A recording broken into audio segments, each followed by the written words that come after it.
or if you're watching us on replay, good afternoon and good evening. Welcome to Fridays with Steve. In the pre-production, you saw us doing a little bit of behind-the-scenes content that was a tad bit unintentional. I renew my request to StreamYard to implement some of the Steve changes I've suggested. I think the one I'm looking for now is scripted go live, right? Hey, take the music down, take the banner, bring me up on camera, all with one touch of the button. So, hey, StreamYard, if you're listening, take that as a feature request. It's good to be with you. We're going to be continuing our May, where we are examining Microsoft Viva. We talked last time about some of the broad topics, the product suite, kind of the overall picture. And then with this episode, I want to talk specifically about Viva Insights. We've actually started our journey here at Apex and helped a couple of customers with Viva Insights specifically. And I think you'll see why. It really just snaps right into, I think, a lot of the things that customers are looking for with regards to productivity, well-being, making sure that people are connected, especially as we've moved into a hybrid world. And so Viva Insights is a tool that I think just out of the box adds a lot of value to the environment. I use it every day in a couple of ways, and I want to share some of that with you today. And so we'll talk about why this stuff is critical. We've got some statistics and some information about why this telemetry, this data that can come back about these sort of soft skill topics can be so useful. We'll talk about Viva Insights and how the platform works to bring all this together into things that are actionable, right? How do I understand my environment and take action on it? I've got a number of pictures of a robust tenant with data in it that can kind of show you what this would look and feel like in your world should you choose to implement it. And so Gartner saying, hey, bigger organizations, and I would argue all organizations, are really looking for ways to do kind of that health and wellness check on their organization along a lot of different lines. And they want to do it in some non-traditional ways. We're all familiar with, feedback surveys, pulse, 360 feedback, some of the more traditional point in time kinds of things that you can do. But many organizations are looking for that on an ongoing basis. I know I've been in environments a couple of times where the survey comes out as it does at a really inopportune time. It is just post layoffs or a bad quarter report or bad PR. A couple of times in my time at Microsoft, there were surveys that were really close to us being in the news for bad reasons, whether it was the Family Guy episode or something along those lines. And it just, obviously that affected employee feedback. And so the idea is, if you don't know what the Family Guy episode is, you can email me and I'll tell you the story offline. The idea is we should be gathering this all the time, right? We should see how these things change over time. We see a lot of this in sort of the well-being space. More and more people are paying attention to things like their sleep trends over time or their resting heart rate. I wear my Apple Watch religiously and it helps me understand, what kind of patterns I'm in. How am I changing over time? Is a resting heart rate of 61, is that good or bad? Is it changing over time? And so what if we take that approach and bring it to our organizations? And so you can take those signals in and Viva Insights assembles it into a way that's consumable, right? Here are some, examples of the kinds of things that are either, direct representations or sort of proxy representations of how things are going. I love some of the stuff around meeting time and multitasking during meetings, and the amount of time people spend focusing, after hours insights. And we'll talk about all that through the course of our time together today.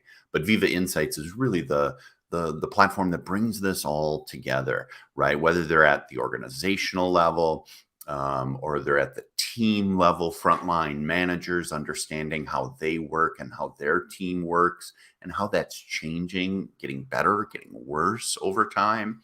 It comes down to the personal level too. There are tools within Insights for everyone in the organization, to better understand how they're doing, right? How they are finding the balance that they're looking for. And then, for those of us in the crowd that, love the idea of pivot tables and analytics and Power BI, you've got a massive data set here where you can say, and posit some really, really deep questions, right? Are meetings on Fridays in the summer less well attended and therefore less productive than the meetings I have on Mondays in the winter?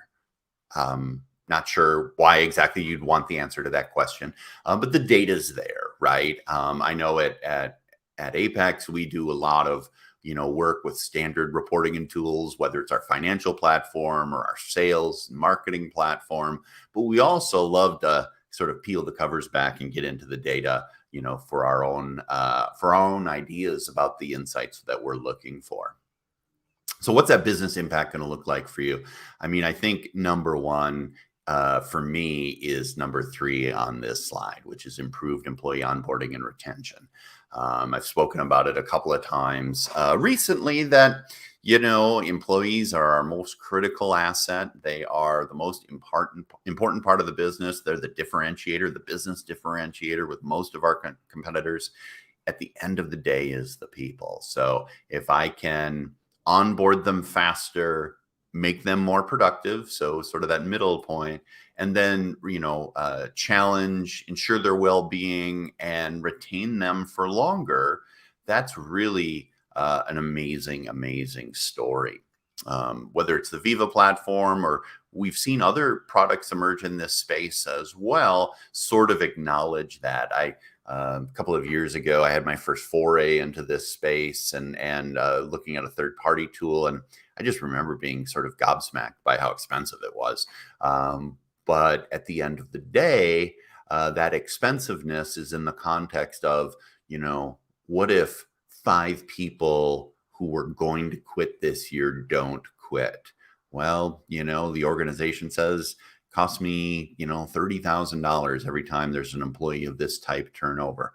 Okay, well, here's our ROI statement is, we're going to retain these people. We're going to, reduce or avoid some costs. We're going to get people productive faster. And then these tools end up having that return on investment that our CFO or our board is looking for. And so I've got links in the deck. Contact me if you wanted, to some customer stories around this space. Especially in a hybrid world, an adaptable hybrid work plan, flexible work schedules, instrumenting that as flexibility versus people just working after hours is critical. Enhancing productivity, boosting retention and employee engagement, all critical outcomes of what we're talking about. Our main office is in Southfield, Michigan, and we're starting to have a workforce that more and more are folks that don't live in sort of the greater Detroit metroplex. And so we've been really laser focused on tools and platforms and business approaches, to support that, whether it's Microsoft Teams rooms, video everywhere, me and my TikTok light, so I don't seem dingy and frightening looking on camera. We think about these things, sensitive to meeting times based off of multiple time zones. We're thinking about these things like you are as well. And so Viva Insights really provides a platform for you to use to look at this stuff. So I want to spend some time going through those scenarios and kind of talking about what you can see as insight and outcomes if you start using Viva Insights.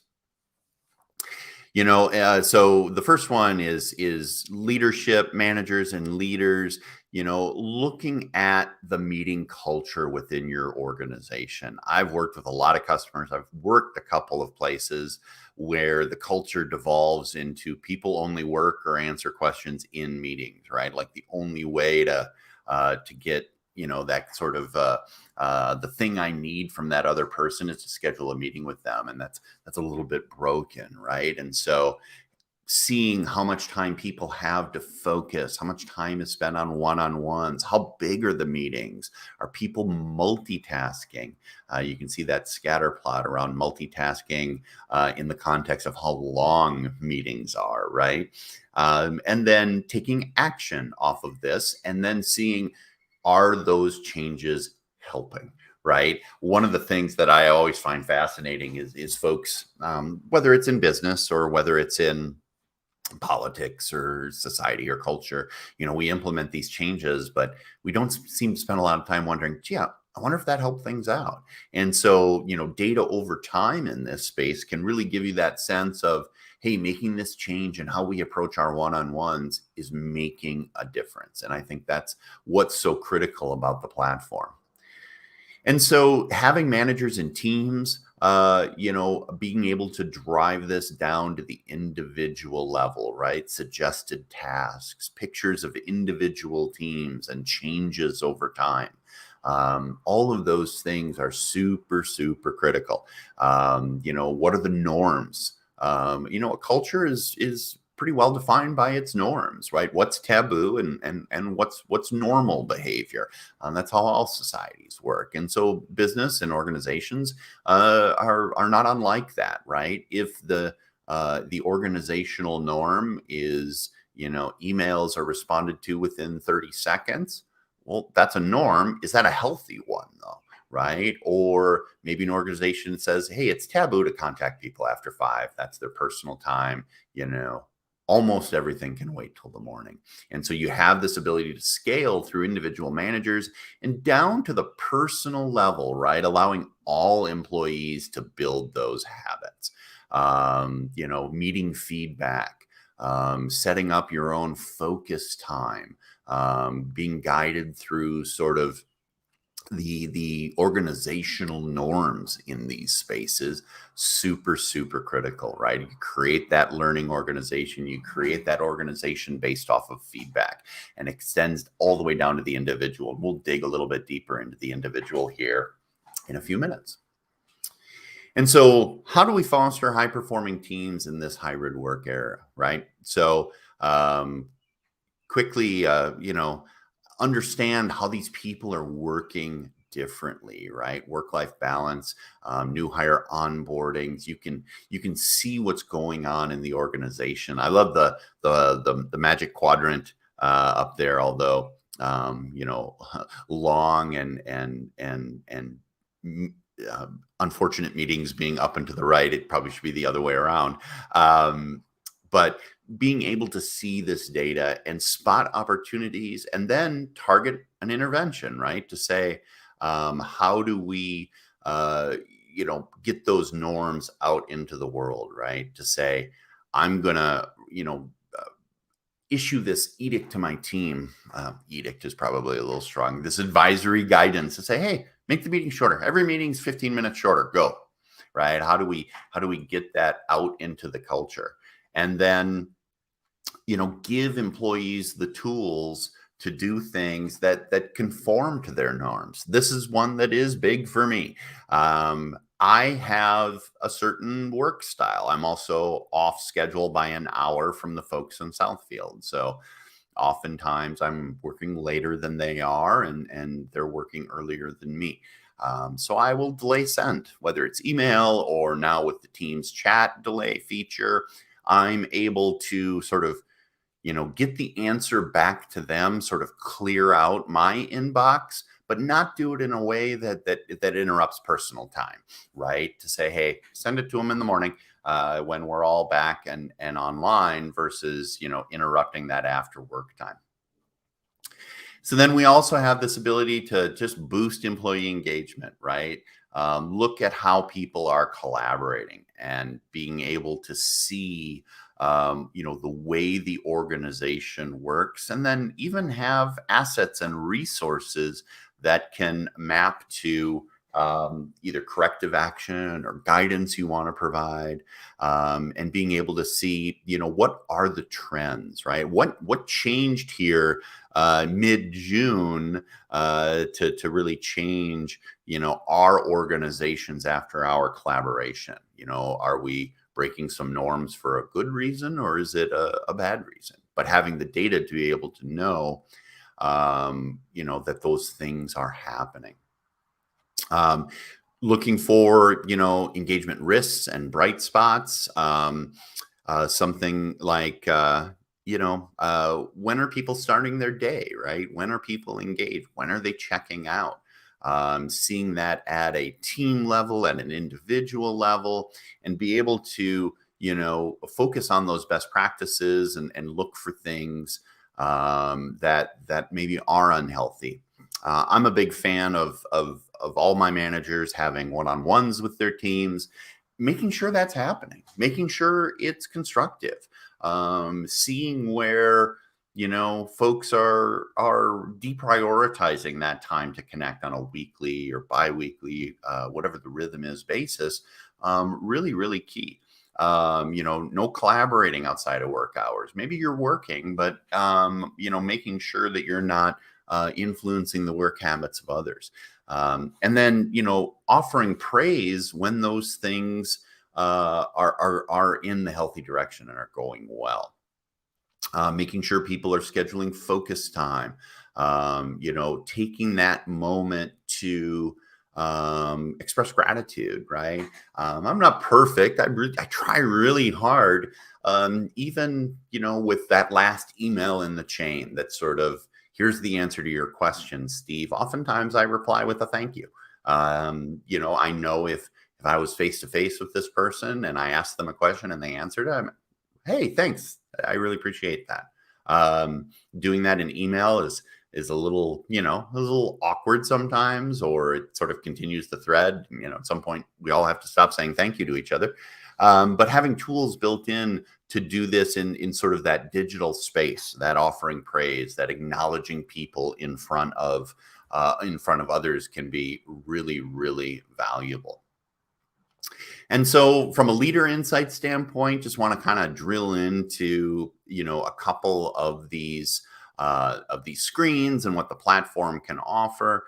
30% of employees spend their time in long and large meetings, right? Wow. What should I do about that? Let's start to take a look at what that means. Here's that magic quadrant I was talking about, where the magic is actually sort of down and to the left, right? Unlike Gartner, which is you want to be in the upper right-hand quadrant, long and large meetings. Wow, that if nothing else, it's super expensive to your organization. What can I do to address that? What remediation do I do?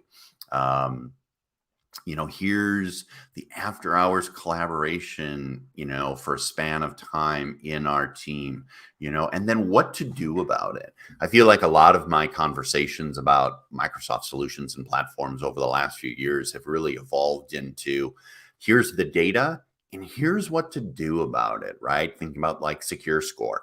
So in that security space, let's highlight something that's a problem and then say, here's how you go fix it.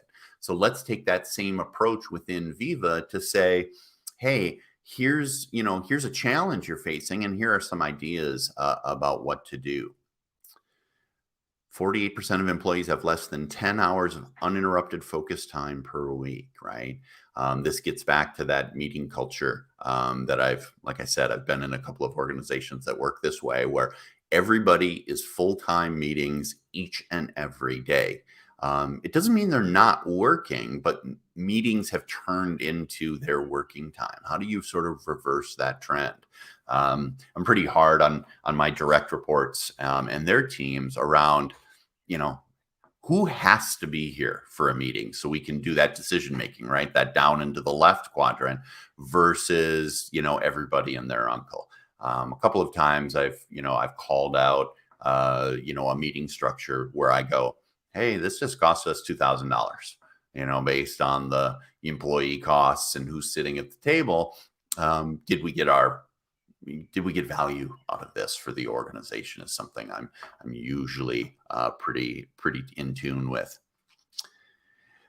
So here we go. So attending meetings with a manager. Again, I'm sure my direct reports would call me out on this, where I'm like, if you're there, why do I need to be there, right? I think sometimes I'm just lazy, but I'm actually trying to balance coaching with, over managing or being burdensome in them trying to do their jobs.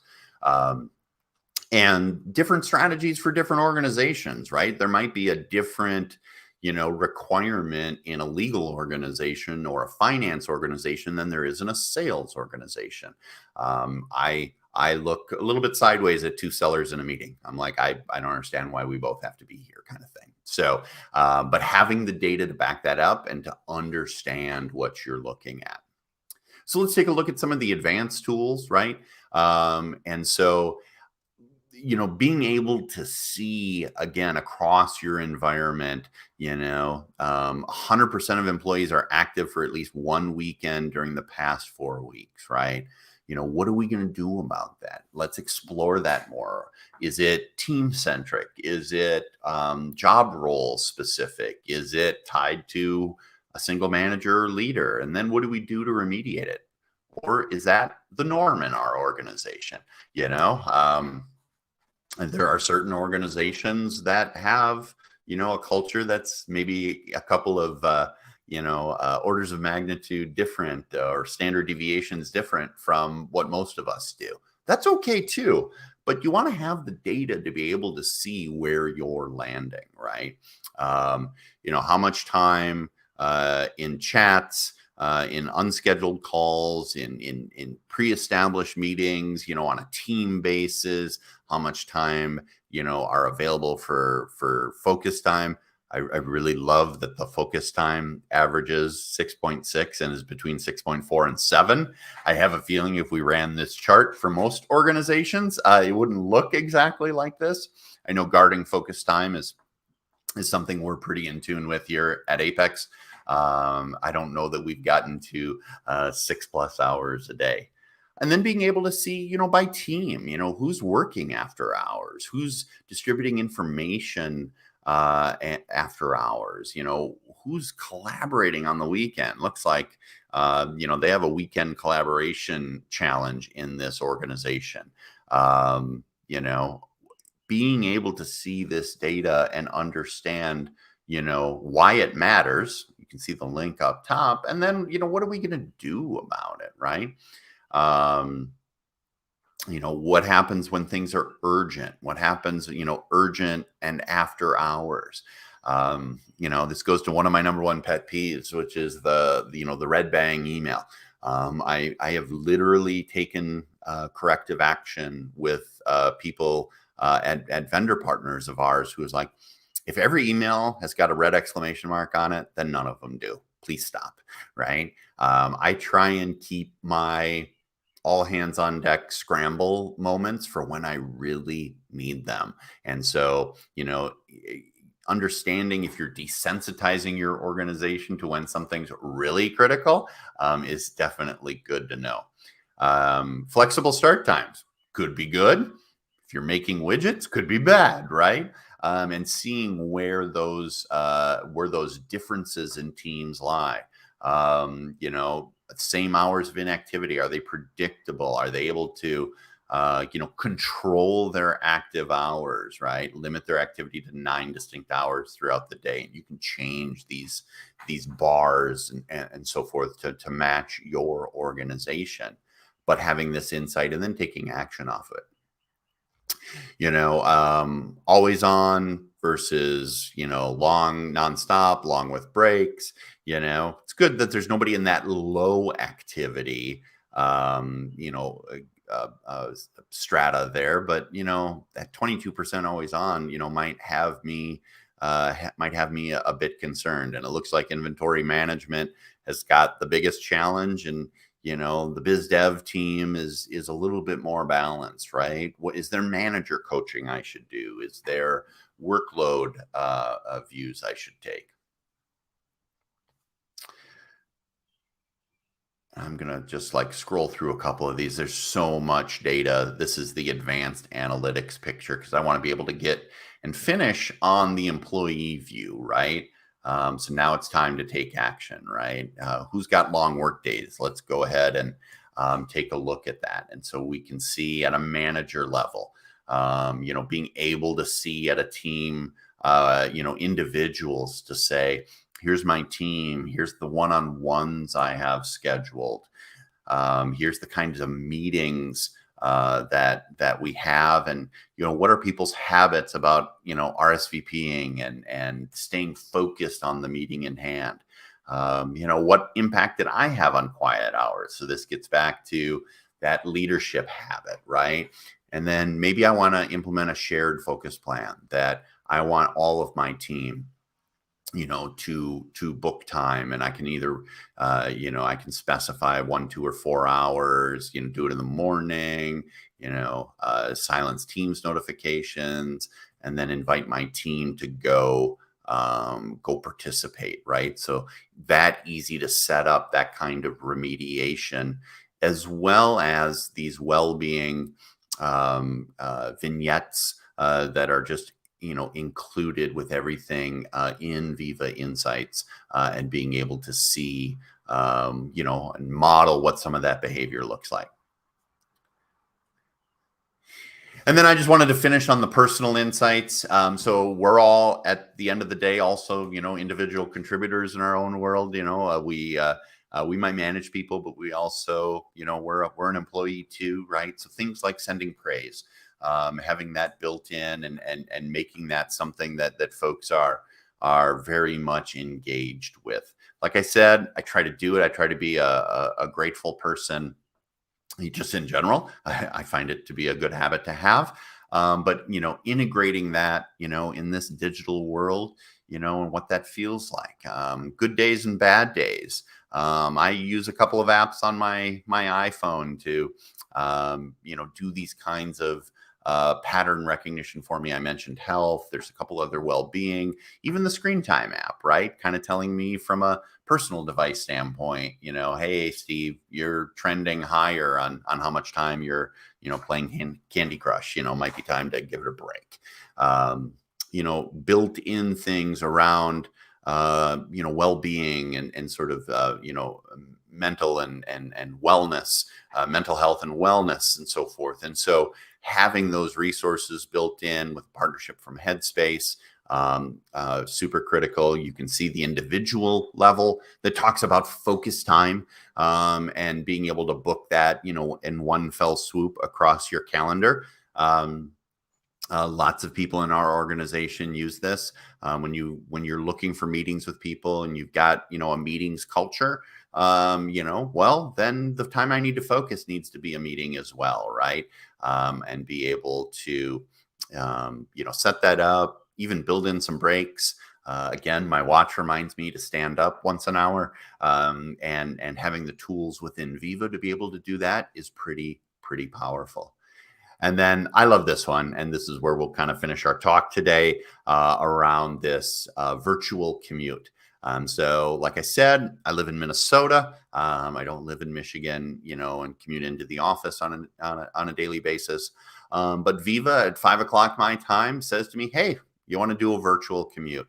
And it will, look back at my day, maybe look at some open items I have for the following day, ask me if I want to, do some well-being or practice, some focus on myself kind of time, 5-10 minutes, and then wrap up my day and give my day a sense of closure, before I come back in the morning and start again. So Viva Insights, massively powerful. I hope you found this helpful. Just a little bit about us. We've been around over 20 years. hundreds of engagement, hundreds of customers. We'd love to be able to help you as well. And so if you think we can help you, just reach out to your account exec. If you're an existing customer, reach out to our sales department, or just reach out directly to me. I mentioned some things about the slides this time, and I always am happy to share additional insight, tell an off-the-record story, or help you with anything you might need. And continuing our May with Viva, we're going to talk about learning next week. I've spent a lot of time in this learning as a service and learning platforms over the last decade or so. And so excited to talk about Viva's entry into that space, having that workplace learning integrated into your insights, integrated into your working environment is super, super powerful. So hope you enjoyed the session today, and we'll see you next time on Fridays with Steve. Thanks much.